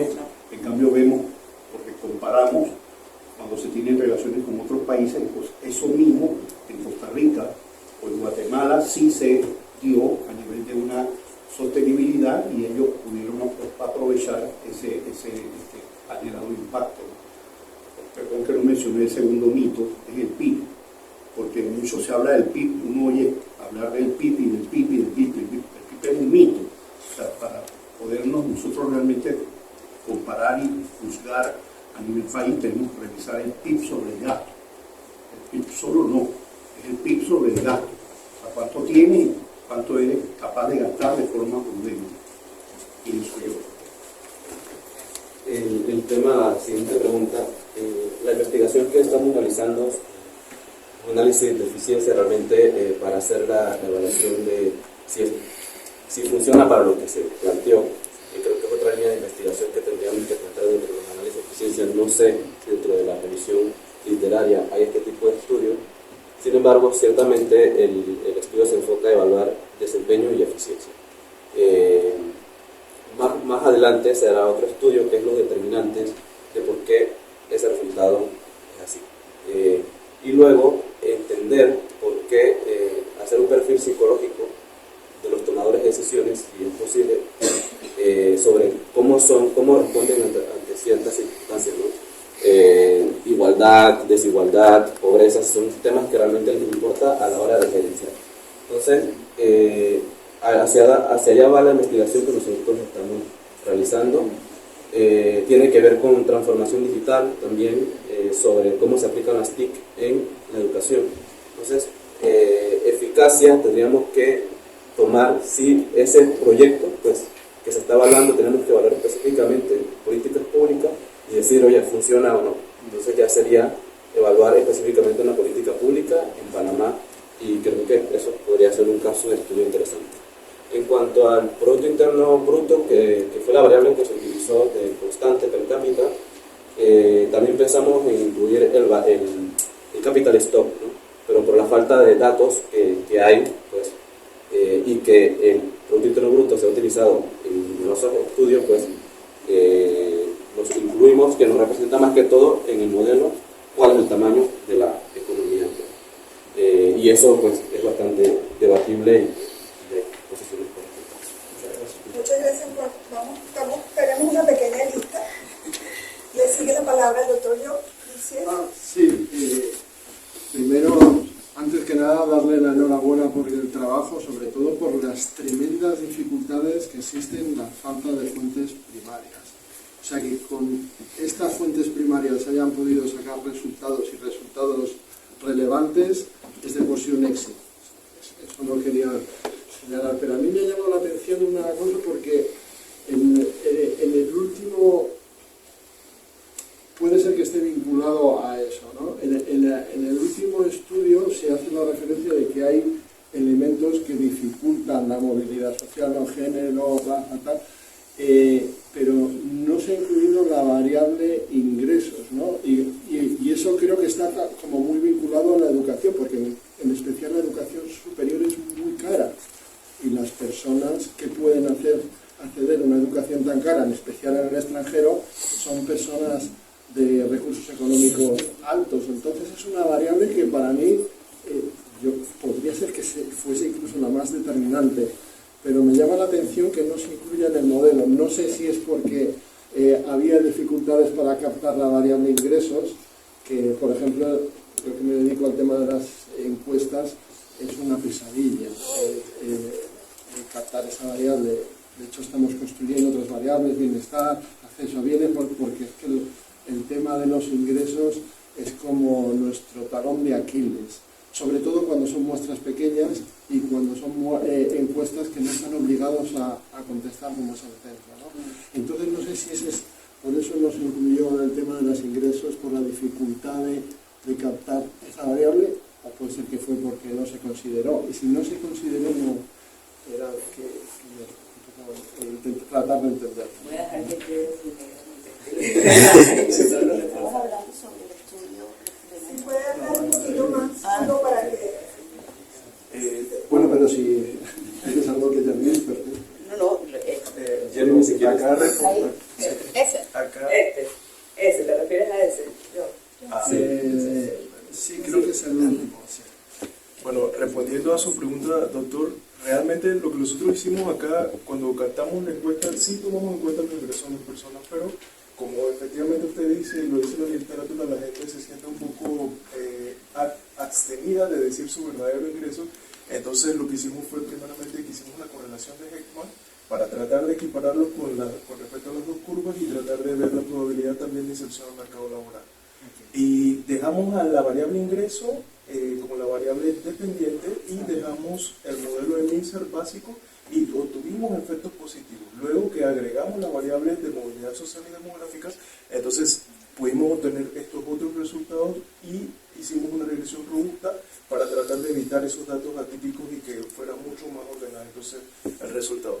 Y bueno, sería interesante quizás mover las variables para tratar de ver qué sucede, haciendo lo que usted nos está recomendando, pero aún así encontramos bastantes efectos que eran positivos. Entonces, pues, bueno, como lo decía la literatura, eso fue lo que hicimos y bueno, así fue construido. Se le puede dar el punto a favor a los investigadores, porque la complejidad de las variables intervinientes puede ser amplia, ¿no? Entonces es una tarea, yo creo que bastante admirable lo que han hecho metiéndose en un tema que tiene tanta influencia de variables externas. Es complicado, ¿no? Quizás ahí la única solución sería, ustedes son especialistas en eso, abundar en cruces de variables, ¿no? Es la única solución. Sí, me gustaría añadir algo. Efectivamente los ingresos están en la variable respuesta, pero al hacer la corrección de Hickman te permite estimar la probabilidad, que es muy frecuente, es la probabilidad, porque te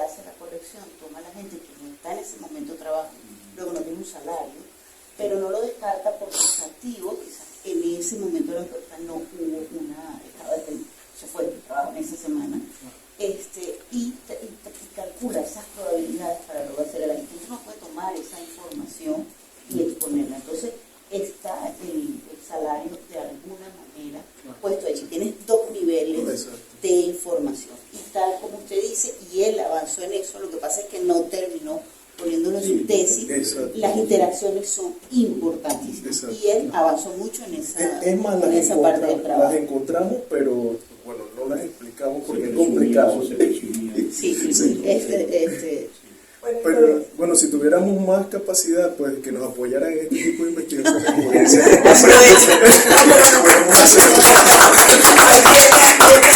Sentados en la silla. Por si la doctora, primero viene la doctora, que es nuestra coordinadora de incidencia, y después ingeniero Valverde.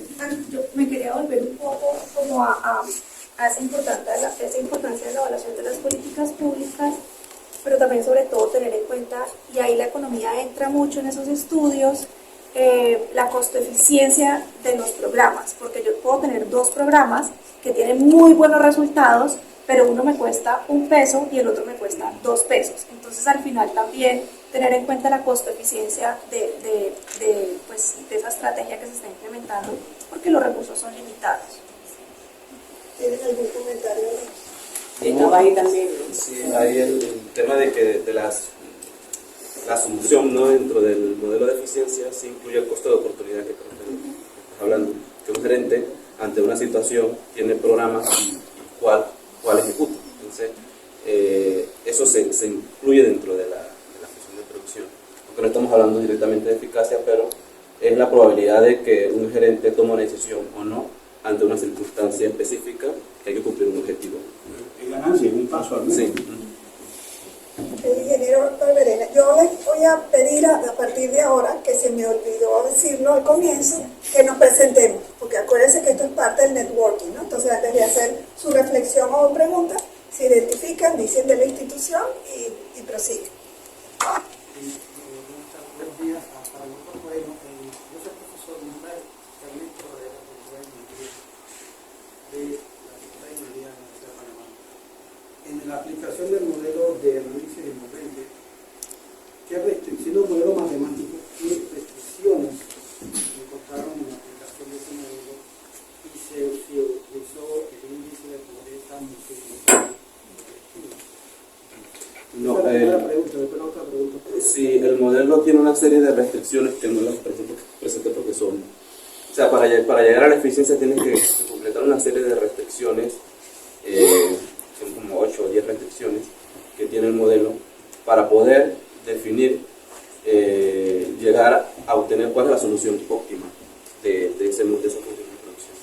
La pobreza multidimensional que me estás hablando se representa en el siguiente modelo, ¿no? Pero no estoy tomando, como estamos hablando de educación, el paso 2 era desarrollo socioeconómico, y como la movilidad que está relacionada con educación, entonces está tomando en consideración más que todo orientado a la educación. Sin embargo, cuando hicimos el análisis econométrico, vimos que esa eficiencia total se explica con el 70% de la varianza, es decir, que hay un 30% que no está explicado, que puede ser otras variables que no estamos considerando en el modelo y que tenemos que investigar ese 30% a qué corresponde.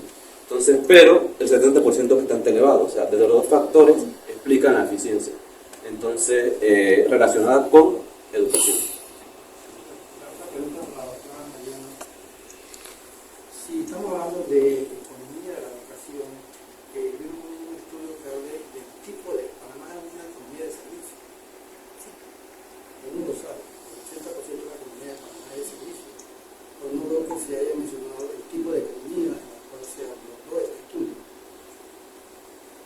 ¿A qué se refiere con tipo de economía? Service economy. Panamá es una economía que no se produce nada, todo es servicio. Sí se produce. Sí, pero o sea, aquí es, todo es servicio, ¿no? Sí. La mayoría de la economía de Panamá es servicio. Yo diría que los tres estudios, entiendo la pregunta, gracias. Yo diría que los tres estudios que fueron abordados y que fueron presentados acá, que fue el de relación del gasto público con los resultados, el de retornos de inversión, del nivel educativo, si el nivel educativo se traduce a mayor ingreso, y el de Jeremy de estudiar en el extranjero. O sea, al final todos se aplican a poblaciones sin importar a qué tipo de economía se dedica el país o a qué tipo de economía se dedica la persona. La idea es generalmente de si tu educación, en el caso del estudio de Jeremy, en el caso del estudio de retorno de ingreso, es si la educación que tú obtienes, ya sea educación superior o educación media o educación técnica o educación superior en el extranjero, se traduce a un mayor ingreso tuyo como individuo, que al final también eso tiene algún tipo de repercusión macroeconómica, que es el desarrollo del país, la productividad y todas estas cosas. Y eso puede que nos mantenga en ser una economía de servicios, o puede que eso nos lleve a otra cosa, pero eso no necesariamente es lo que estamos evaluando. Ahí, en lo que usted menciona, hay muchas oportunidades de investigación en economía de la educación, porque el reciente censo pregunta cuál es el último título obtenido de cada persona. Y eso está catalogado, hay un catálogo de más de 2.700 carreras diferentes que reportaron las personas que fueron censadas. Entonces ahí quizás sería interesante en esa pregunta de cómo podemos analizar todo este tema de economía del servicio y de que Panamá tiene como que quizás muchas carreras orientadas al servicio que sí las tiene. ¿Cuáles son las carreras que quizás nos llevarían a una economía de producción, de manufactura, si tenemos suficientes personas graduadas en ellas y si tenemos que enfocarnos en más? Pero hay mucho que se puede analizar en torno a eso usando datos del censo. Nosotros lo estamos haciendo, pero no con ese abordaje. Iniciamos a jugar con los datos. Sí, estamos jugando con eso, pero no para contestar esa pregunta que usted acaba de decir, que igual está muy interesante. Muchas gracias. Adriana. Sí. Bueno, no sé, mi pregunta es un poquito más filosófica. Yo tengo un problema conceptual y salimos de todas las ingenierías y todas las economías con el término movilidad social. Anécdota, yo considero que parte del problema de la degradación de la calidad de la educación tiene que ver con estudiar para ganar más y no estudiar para saber. Estudiar para no ser como mi papá y no ir más allá, para estar en un escritorio y no en un campo. Entonces el tema de la movilidad social es un concepto que me es muy difícil de digerir, pero sí me quedó claro entre todos los estudios que nos presentaron que aunque haya movilidad social y los ingresos aumenten, no hay equidad. Entonces, ¿cómo me juntan los economistas esa eficiencia en la movilidad social, esa eficiencia en los ingresos, con un desarrollo socioeconómico y equidad? Y me la juntan, nada más dicen eficiencia en desarrollo socioeconómico y equidad, todo juntito. A mí me cuesta traducir eso a cristiano. Yo lo que pido es que me lo digan más sencillo, si pueden. Sí, yo estoy de acuerdo con eso. A mí también me cuesta un poquito. Yo creo que una de las cosas de utilizar la economía para ver la educación, me perdonarán los economistas, es que es muy frío, ¿no? O sea, estamos utilizando encuestas, ya sea encuestas que fueron aplicadas, que son cerradas y te hacen preguntas muy puntuales, o utilizamos la encuesta de propósitos múltiples, o hemos utilizado datos del censo, o desempeño de los niños que no te dice toda la historia, o sea, te dices un puntaje, o un presupuesto que también ya, como acá han dicho en los comentarios, pues tiene muchas otras suposiciones detrás. Esos son números, no estamos reduciendo a las personas a un número de si estudias una licenciatura ganas más, pero eso significa que eres un mejor ciudadano, o que eres feliz, o que te sientes que estás en un entorno que la sociedad de propicio, verdad se que estás correcto. Entonces, esas cosas se quedan un poquito por fuera de estos análisis.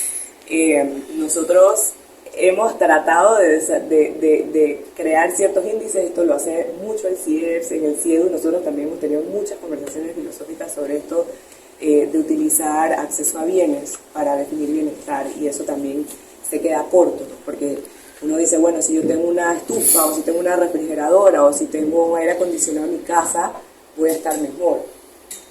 Materialmente sí, pero no necesariamente significa que yo estoy bien. Entonces ahí hay muchas cosas que se nos quedan por fuera, y también lo vemos en el tema de equidad.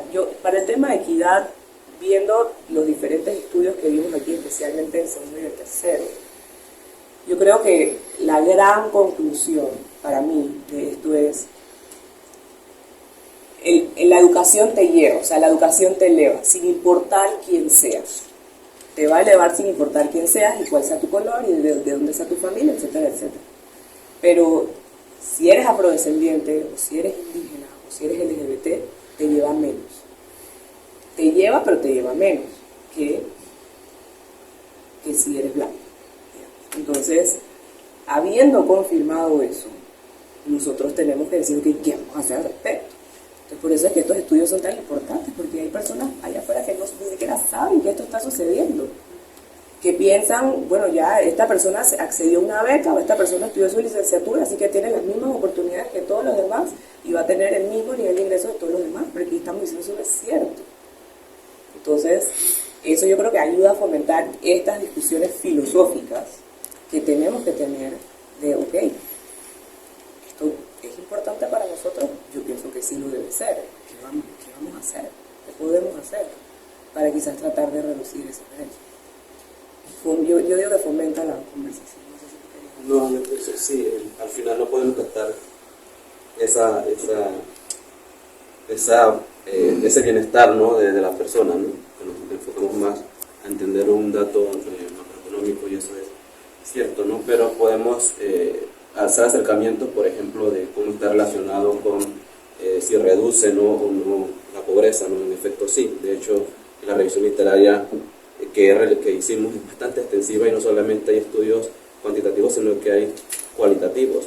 No, los 1023 no los hemos leído todos en su totalidad, pero de seguro habrá un artículo que hable sobre estas aristas, ¿no? de la investigación, a la cual también tenemos que considerar. Y creo que las investigaciones en economía también han ido funcionando en ese sentido. No solamente nos quedamos en la parte macro, sino que vamos a la parte micro, y es mi interés, por ejemplo, con este estudio sobre ver por qué un gerente no toma decisiones que se esperarían que fueran pues, correctas, que representan pues, la eficacia en cuanto a su plan o planificación en una institución.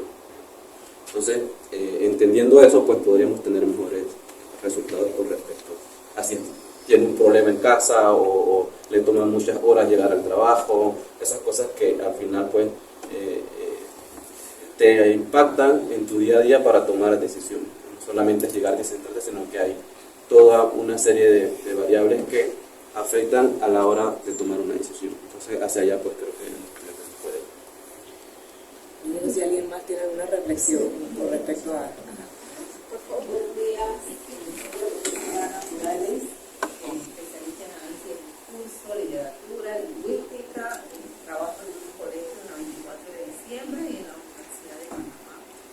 Una de las cosas que pues, me llamó la atención es que pues, todo esto está relacionado muy bien, excelente la presentación acá de economista, creo que esas gráficas, ese mapeo que me explotaron, ¿no? Las gráficas enormes, ¿verdad? Brillantes. Y acá, pues, estas realidades que tienen que ser conocidas, tienen que estar publicadas, y tienen que llevar ese conocimiento que es lo real, lo que tenemos, lo que enfoca. Y una de las cosas que te digo es que sí es cierto, se hacen muchos proyectos, pero pues ¿dónde está la evaluación? Hace poco asistí a una reunión donde nos dicen tenemos que trabajar el PINCE, ¿verdad? Porque yo escuché hablar del PINCE como en el 2016, entonces cambió la política y nos olvidamos de todo esto.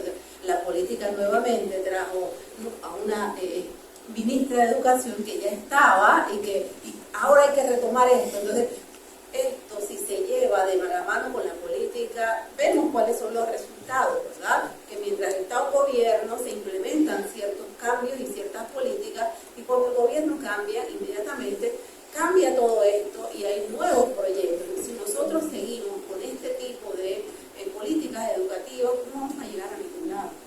No vamos a llegar a ningún lado.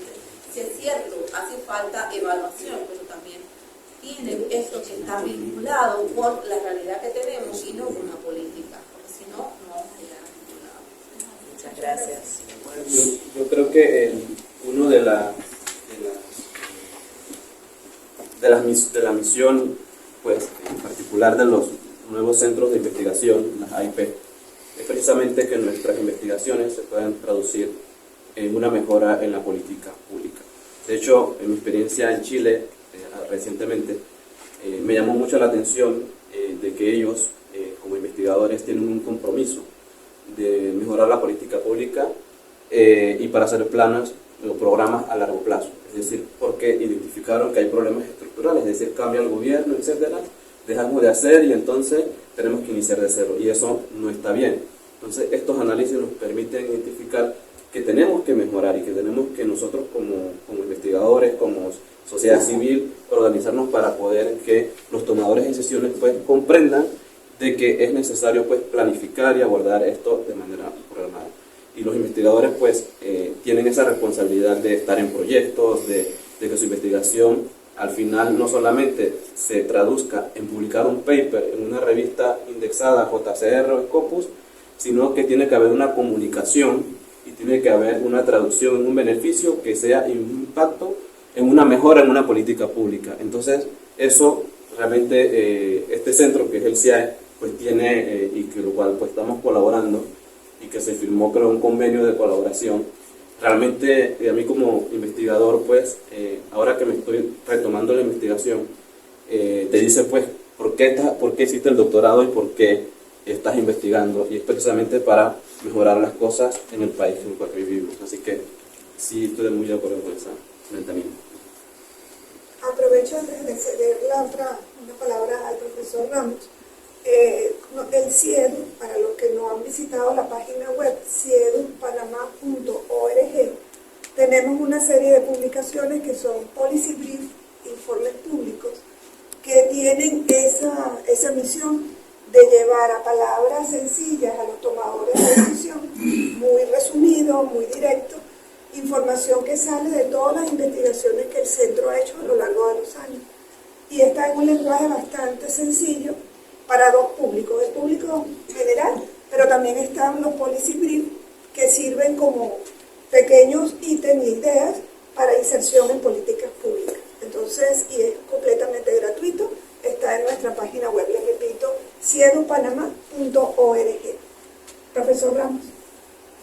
Muy buenos días, mi nombre es Ramos, soy investigador independiente, y lo primero que quería hacer era felicitar al investigador José y a la investigadora Mariana León por sus interesantes diserciones, indistintamente del rol que hayan tenido dentro de ellas. Creo que cubrir esa última fase de comunicación, como muy bien lo han expresado aquí varios profesores, varios colegas, parte de la investigación también. Al difundirlo, pues están formando parte de eso. Y estas iniciativas, como el Nexo, nos felicito nuevamente al CIEDU por estas reuniones, estas convocatorias. En realidad, he estado escuchando la opinión de todos, y más que una pregunta quisiera hacer un par de reflexiones, compartirlas y por supuesto ponerlas en manos de cada uno para reflexionar. Y voy a comenzar por la más importante de todas, y es esa cantidad enorme de variables, con el permiso de los colegas ingenieros aquí, Quintero y el profesor, entre otros, esa cantidad enorme de variables que muchas veces no evaluamos en una investigación preliminar, ¿no? El diagrama de Pareto suele ser excelente herramienta para eso, y las tormentas de ideas con los que tienen arrojado pueden ser muy oportunas. De eso hay bastante información actualmente en bases de datos públicas, pero incluso en el Instituto de Estadística Local también se consigue mucha información y a nivel incluso de muchos países. Yo que me he dedicado últimamente a apoyar a varios colegas investigadores del área de ciencias de la salud, donde existen innumerables problemas actualmente y cada vez aparecen más porque se acumulan.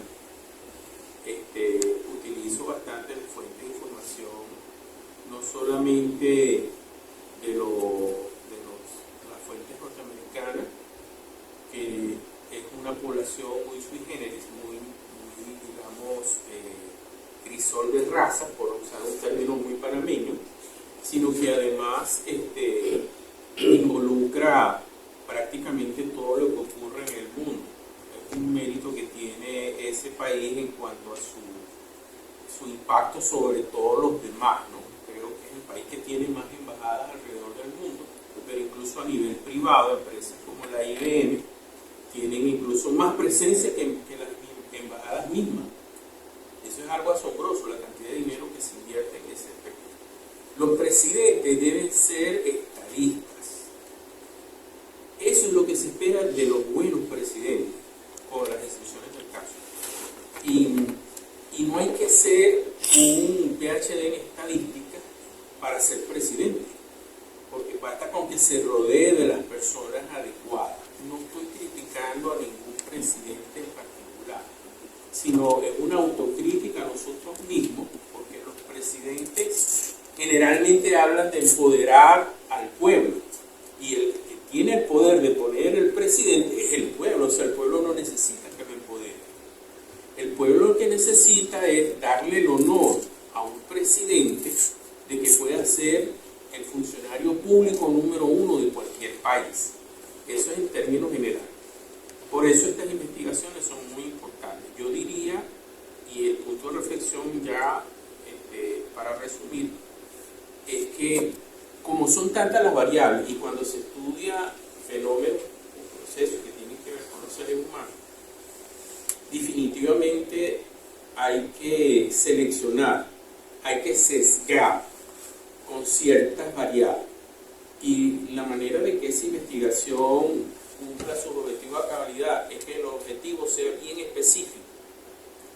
Es decir, selecciono estas variables porque mi objetivo es este.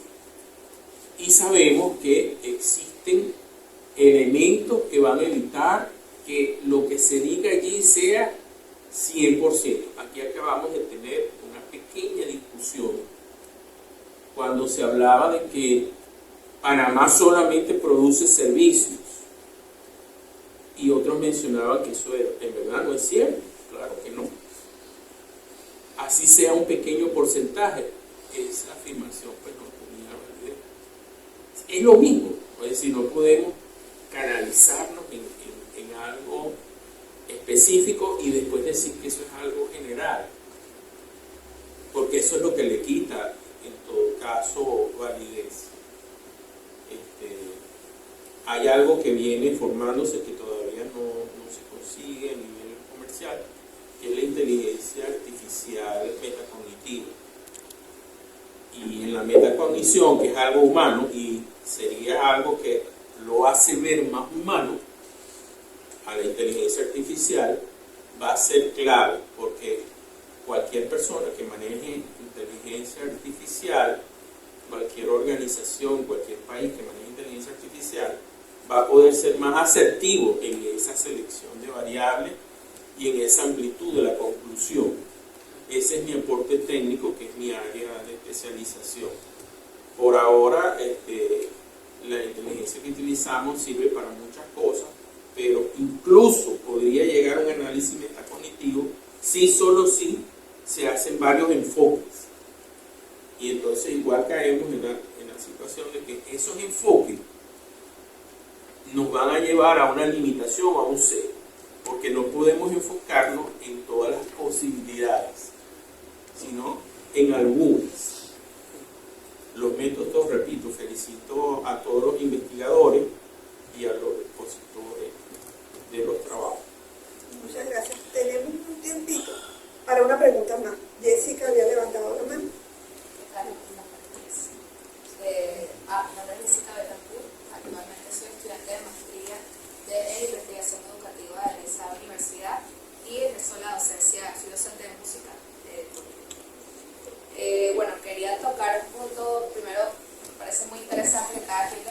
varias y diferentes esa postura. Creo que enriquece mucho al debate porque es genial, ¿no? Poder tener toda esta diversidad y que podamos compartir estas ideas y comentarlo. Me parece interesante, sobre todo para la investigación. Por otro lado, quería comentar, cuando hablabas de resiliencia, me parecía chévere. Claro, obviamente ahí el objetivo sé que era otro, por el tema de los ingresos y eso, pero también sería chévere analizarlo desde el punto de vista de salud mental. Soy psicóloga, entonces, desde esa perspectiva. Y hay niveles de medirla, sobre todo antes y después de pandemia, por ejemplo, maneras de medir la autoestima, el burnout, etc. Y bueno, me parece interesante también contemplar esa variable, hablando de, buscando un poquito el tema de más humano, o sea, tratando de ver los puentes entre esto. Y quizás para futuras investigaciones puede ser interesante contemplarlo como las evaluaciones.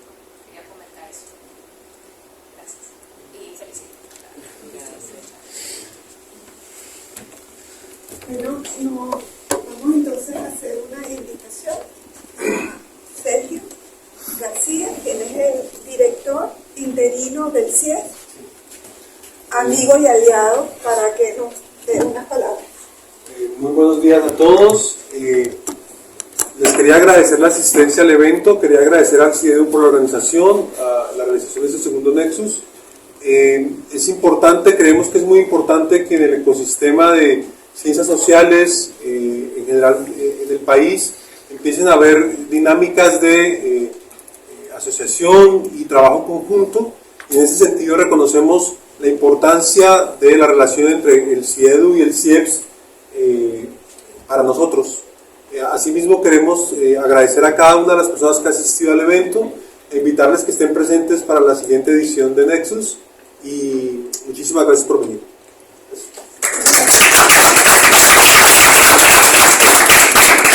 Entonces queremos invitar a nuestra directora, la doctora Nadia de León, para que haga el cierre, y le queríamos pedir que después nos quedáramos todos un rato para tomarnos una fotografía de grupo, que no le hicimos en el curso anterior, y así nos queda a nosotros todos, ¿verdad? Un recuerdo. Doctora Nadia. La conversación. Tengo voz de maestra, lo que pasa es que tengo notas. Me gustó mucho la conversación porque entre gente que le gusta pensar, me parece que quedamos con más preguntas que respuestas. Y eso me parece que siempre es lo mejor cuando estamos hablando de investigación. Quedaron en el aire un montón de preguntas para versión 2, 3, 4, 5 de los estudios que se presentaron, para otros posibles estudios. Para más comparaciones entre los diferentes países, entre diferentes tipos de economías, si eso tiene un impacto, para la importancia de los estudios, no solo científicos para publicar en revistas científicas como nosotros hacemos, pero el impacto de los programas que llevamos, de costo-eficiencia de los programas, que es algo más bien programático que se debería estar haciendo desde el Ministerio, pero para lo que nos podríamos prestar para ayudar también a hacer en el proceso de cruce de investigación y gestión, digamos, de la educación, de estudiar los resultados. Hablaban de ese impacto, a veces lo medimos directamente con los aprendizajes y eso lo vemos con los resultados de una prueba y consideramos que ese es el resultado inmediato cuando queremos medir eficacia. Son los aprendizajes de los estudiantes en la educación, ¿no? Pero también hay resultados, digamos, indirectos, como reducción de la pobreza, o movilidad social, o bienestar socioemocional, que podemos medir satisfacción de vida, que podemos medir indirectamente, que también son resultados que un sistema educativo eficaz debería estar dando. Y como son tan amplios, lo vamos a hacer con los psicólogos, con los economistas, con los sociólogos, todos juntos. Así que me encanta que se alineen con los ingenieros, definitivamente. Con los matemáticos, por favor. Así que gracias porque creo que todos salimos quizás motivados con posibilidades de colaboración y de posibles estudios que seguimos haciendo. Gracias por la presencia es bellísimo ver las diferentes instituciones que están aquí, además de las que presentaron los que están aquí con nosotros, la UTP, la UPE, ISAE, los docentes que están aquí. Y quería, bueno, agradecer a la CENACIT siempre, además de que apoyan al CIEDU, al CIEPS en general, la maestría de la que surgieron varios de los estudios que se presentaron, es una maestría maestría de excelencia de CENACIT, que es uno de los programas que busca educación de calidad, como la que estamos tratando de documentar y de lograr. Me encantó escuchar a Juan mencionar 2 o 3 veces el último viaje a Chile que hicimos. Eso fue un viaje con fondos de la CENACIT del programa de movilidad, que busca que podamos llevar a otros investigadores y estudiantes con nosotros a viajar y a recibir investigadores del extranjero para que haya creación de capacidad al tener interacción con investigadores de otros países, entre Panamá y afuera. Esas inyecciones que nos da desde CENACIT para proyectos específicos, para oportunidades específicas, además de solo funcionamiento, digamos. Realmente es bellísimo ver el resultado aquí en vivo y en directo después en situaciones como esta. Gracias. Así que además del próximo Nexos, también tenemos en octubre el próximo congreso, creo que nos van a poner en pantalla, el próximo congreso de investigación educativa. Tenemos ya, ahora tenemos congreso de investigación educativa, el cruce que vamos a hacer para esa educación y tecnología, y ya hay más de 200 personas registradas. Les urjo a que se registren si quieren participar, y va a ser todo en línea en octubre. Gracias por estar con nosotros y nos vemos pronto. Y para la foto. Foto.